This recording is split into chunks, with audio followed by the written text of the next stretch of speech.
देशाची नागरिक आहे जो ह्या जगाचा गुरु आहे. मी अशा देशाची नागरिक आहे ज्याची परंपरा संस्कृती जगात आदर्श आहे. मी अशा देशाची नागरिक आहे जो महान ऋषी आणि संतांच्या पदस्पर्शाने पावन झाला आहे. अशा भारत मातेला आणि समस्त संतांना मी श्रद्धाश्रद्धे त्रिवार वंदन करते.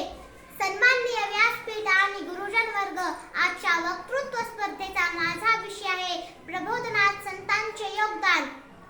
जगद्गुरु तुकाराम महाराज म्हणतात, जे का रंजले गांजले त्यासी म्हणे जापुले, तोची साधू ओळखावा देव तेथेची जाणावा.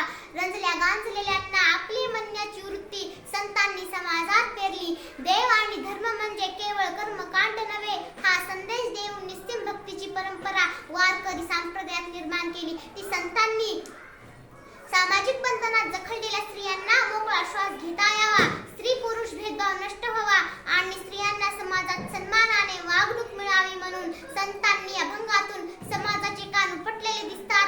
संत जनाबाई म्हणतात, डोईचा पदर आला खांद्यावरी, भरल्या बाजारी जाईन मी, हाती घेऊन टाळ खांद्यावरी विना, आता मज मना कोण करी. संत परंपरा म्हणजे काय? वारकरी संप्रदाय म्हणजे काय? वारकरी संप्रदाय म्हणजे काय? जिथे व्यक्तीची जात पाहिली जात नाही, जिथे व्यक्तीचा धर्म पाहिला जात नाही, त्याला कीर्तन प्रवचन करता येतात की मंदिरात प्रवेश दिला जातो. ती म्हणजे संत परंपरा. ती म्हणजे संत परंपरा. दिंडी सोहळ्यात, वारी सोहळ्यात सर्व जातीपातीचे स्त्री पुरुष खांद्याला खांदा लावून ज्ञानोबा तुकारामचा गजर करताना आपण पाहतो. प्रत्येक जण एकमेकांना माऊली एकाच नामाने हाक मारतो. कुठलंही कर्मकांड न करता पांडुरंगाच्या भक्तीने चालत राहतात.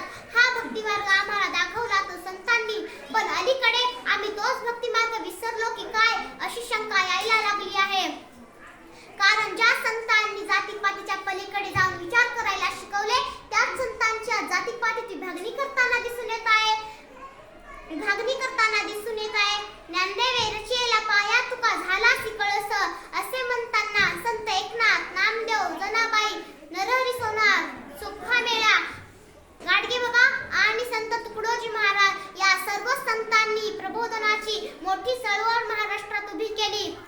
एवढे बोलून मी माझे भाषण संपविते आणि जाता जाता एवढंच सांगू इच्छिते, आता तरी पुढे हाची उपदेश नका करू नाश आयुष्याचा, सकळांच्या पाया माझे दंडवत, आपुलाले चित्त शुद्ध करा.